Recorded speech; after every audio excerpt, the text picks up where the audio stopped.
Un match nul, décevant. Est-ce qu'on peut parler de déception pour Nice-Brest, quand même un match qui était attendu? Parce que oui, Nice-Brest, c'était avant cette journée, le premier Brest qui était contre son dauphin, le deuxième Nice. Et voilà, est-ce que c'est un match nul qui est décevant ou est-ce qu'il y a une forme de logique? Je pense que si vous vous placez côté niçois ou côté brestois, vous avez une lecture assez différente. Mais voilà, du coup, on est sur un match nul hein, entre ces deux clubs.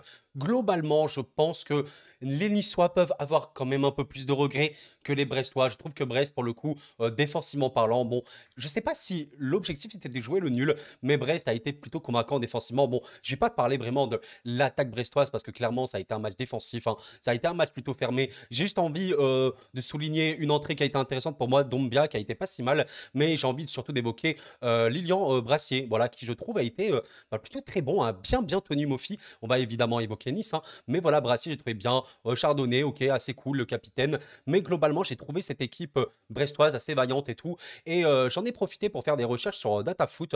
Voilà, j'en profite hein, de partager ce compte Twitter excellent. N'hésitez pas à follow DataFoot hein, sur Twitter, excellent compte. Voilà, donc on a vu un petit peu les expected goals de Nice-Brest. On voit quelque chose quand même qui est assez criant, qui est assez frappant. Bon ben, tu regardes, hein, il n'y a quasiment pas eu d'expected goals dans ce match-là. En tout cas, Brest à 0,15. Qu'est-ce que ça signifie pour ceux qui ne connaissent pas les expected goals? 0,15 expected goals, ça veut dire que tu aurais dû marquer 0,15 buts. En gros, bah, c'est vraiment très faible. Quand tu vois Nice, par exemple, tu as 1,10, ça veut dire que Nice aurait peut-être dû marquer un but. Mais ça, ce n'est que des stats, hein, ce ne sont que des stats. Donc évidemment, ça ne fait pas un match, hein. Tu peux avoir 0,15 expected goals et quand même gagner 1-0, bien évidemment. Mais même 1,10, c'est pas très élevé. Ça veut quand même dire que la production niçoise n'était pas bonne. Et en plus, voilà, là, tu vois expected goals partir 0,09. Donc les Niçois n'ont pas été du tout dangereux, Brest non plus, mais Brest a plutôt défendu. C'est pour ça que je pense, hein, après c'est vraiment mon avis, hein, n'hésitez pas à me dire, je pense que si tu es Brestois, bah tu es assez satisfait, mine de rien, là tu ressens avec ce match, avec de la confiance quand même, parce que bah tu vas chez le Dauphin quand même, Nice est vraiment bon en plus en ce moment, et t'es là, tu les tiens très bien, défensivement t'es impeccable, tu ne subis quasiment aucune occasion, et voilà, donc là c'est si t'es côté Brestois. Par contre, ouais, côté niçois, effectivement, tu dois être un petit peu énervé parce que voilà, un seul tir cadré, une possession plutôt stérile. Bon, globalement, à Nice, il n'y a personne qui a été drastiquement transcendant, sincèrement. Je vais quand même noter Bard, qui, je trouve, a été bien, mais globalement, en fait, il n'y a pas eu de danger. Et c'est pour ça qu'à Nice, tu jouais à domicile, il y avait guichet fermé, les supporters étaient là, etc. Ah, je pense que tu es un petit peu énervé. D'ailleurs, voilà, j'ai regardé les commentaires sous le tweet, enfin, sous le Twitter officiel de l'OGC Nice. Globalement, tu vois que les Niçois ne sont pas très contents. C'était sûr, guichet fermé, c'était le moment de ne pas fidéliser les gens. C'est la purge de 15 heures. Bon, c'est un peu une purge à un côté niçois, je pense qu'on peut le dire. Encore une fois, un match important, tu ramènes du monde et tu ne donnes pas envie à ceux qui viennent peu de revenir. C'est vrai que c'est un peu une purge, un bonne sieste, voilà. C'est vrai que Nice, et en vérité, vous savez, Nice, c'est pas la première fois qu'ils ont fait ça cette saison. On rappelle quand même que certes, Nice, bon, actuellement, vous voyez un peu le classement de Ligue 1. Bon, à l'heure où je parle, Montpellier est en train de battre Lorient. Mais voilà, à l'heure où je parle, bah, vous avez quand même Nice qui est quatrième, hein. Nice qui est quand même, je rappelle, la seule équipe invaincue avec Rennes avant son match contre Nantes. Cela dit, bah, il y a quand même des matchs où Nice n'a pas été glorieux. On rappelle quand même que Nice, bon, tu fais un petit match nul contre Lille au début. C'est pas le pire match à niveau production, mais c'est pas fameux non plus. Par contre, voilà, je pense notamment à ce Lorient-Nice qui, pour le coup, a été assez dommage parce qu'il y avait une large domination niçoise, mais encore une fois, trop peu de finition. Je pense que le pire niveau production, c'était celui-là. Il était assez moche à voir. Lui, pour le coup, c'était une vraie purge. Et après, Nice était bien mieux. Et ben, vous savez quoi, ce match-là, un petit peu côté niçois, ça m'a rappelé le match contre Lyon.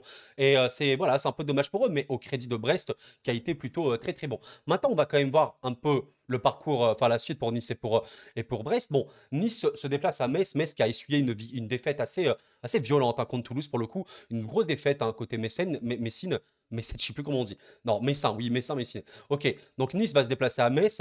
Là, pour le coup, Nice, pour se relancer directement, ils doivent absolument battre Metz. Après, se déplacer à Metz, c'est pas si simple. On voit un petit peu. Après, waouh, t'as quand même un très gros match avec un derby quand même. Enfin, je sais pas si on peut appeler ça un derby, mais voilà, les clubs du Sud contre Marseille. Après, tu déplaces à Clermont. On a vu avec le PSG notamment que c'était quand même dur de se déplacer à Clermont, même si le voilà, Clermont a vraiment très bien joué. Pour le coup, je trouvais un très grand gardien. Après, tu vas à Rennes. Bon, enfin, je veux dire, tu reçois à Rennes. C'est pas le parcours le plus simple non plus pour Nice, mais il faudra gagner. On verra. On verra après ces quatre matchs-là, je pense, de quoi Nice est capable. Et concernant Brest, en tout cas, on a quand même bon, une suite bon contre Toulouse hein, qui sort voilà, avec beaucoup de confiance. Ça, ce sera un match très important. Je pense que si Brest bat Toulouse, donc chez eux, clairement, Brest n'est pas là pour rire, hein. Vraiment, Brest n'est vraiment pas là pour rire. Ils veulent vraiment beaucoup. Et le pire, c'est vraiment ça. Alors là, les amis, pour Brest, l'enchaînement. Tu te déplaces à Lille. tu reçois le PSG, tu te déplaces à Monaco. Cet enchaînement-là, les amis, il y a 9 points possibles. Si Brest arrive à genre choper 4-6 points, entre 4 et 6 points minimum, alors c'est incroyable. Sincèrement, c'est vraiment incroyable.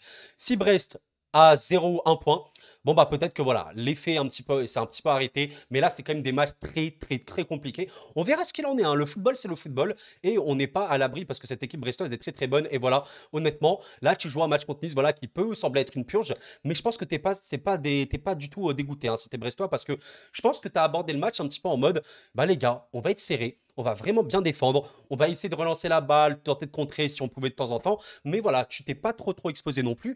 Et c'était pas si pire. Et par contre, côté Niçois, je pense qu'eux, ils étaient vraiment en optique. Les gars, non, on y va, on doit battre Brest, on doit les battre, on doit finir premier à la fin de cette journée. Et je pense que tu es très déçu. D'ailleurs, on va aller voir un petit peu les réactions brestoises.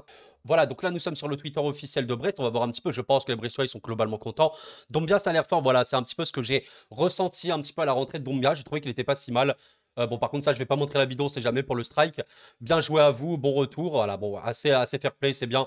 Une charnière défensive rassurante. Voilà, Brassier, c'est exactement ça. Globalement, vraiment, Brassier, Chardonnay, en fait, tu sens que c'est vraiment bien. Et il y a un truc que j'ai oublié d'évoquer. On rappelle quand même que Brest et Nice, les amis, bon, surtout Nice, hein, Nice et Brest sont les deux meilleures défenses de Ligue 1 avec le PSG, en tout cas, égalité avec Brest. Mais donc, voilà, il fallait aussi s'attendre à, je pense, une production un peu moindre.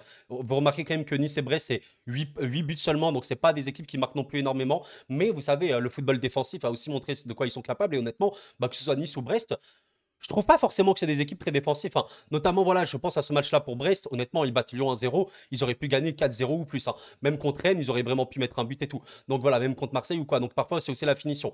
Mais voilà, donc globalement, vous voyez quand même que les Brestois sont assez satisfaits. Voilà. Bon, à part parfois quelques messages un peu méchants des supporters adverses, mais voilà, bravo les Brestois, bravo monsieur. Voilà, je pense que c'est assez normal. C'est vrai que j'ai oublié de l'évoquer, mais le doigt rond, peut-être un petit peu, tu sens que là, côté Brest, il est pas ultra en forme. Mais voilà, globalement, bon, c'était un débrief assez court parce qu'il n'y avait pas grand-chose à dire non plus sur ce match-là. Mais écoutez, j'ai quand même pris du plaisir à le voir parce que c'était quand même un match à voir. Imaginez, hein, ce match aurait pu se finir 3-2, match totalement débridé et je l'aurais raté, t'imagines? Donc non, il fallait quand même voir ce match et on verra bien comment ça va se passer pour ces deux clubs-là. Je vous conseille sincèrement de suivre ces deux clubs parce que vous soyez supporter ou non, hein. Parce que vraiment, il y a un truc. Là, il va se passer un truc. Nice, tu as quand même un programme qui va être assez lourd là. Et Brest, c'est très très lourd pour le coup. Enfin, enchaîner Lille, PSG, Monaco, sachant que tu te déplaces pour deux d'entre eux, c'est-à-dire Lille et Monaco, tu reçois le PSG, donc c'est quand même un avantage.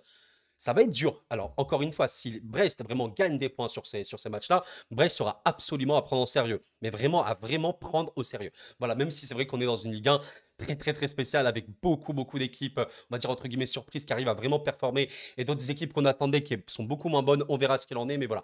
Merci en tout cas d'avoir suivi cette vidéo. Pensez au pouce bleu si ce n'est pas fait comme d'habitude et à l'abonnement. Je vous remercie, ça aide énormément la chaîne. Et d'ici là, écoutez, portez-vous bien, prenez soin de vous et la paix sur vous.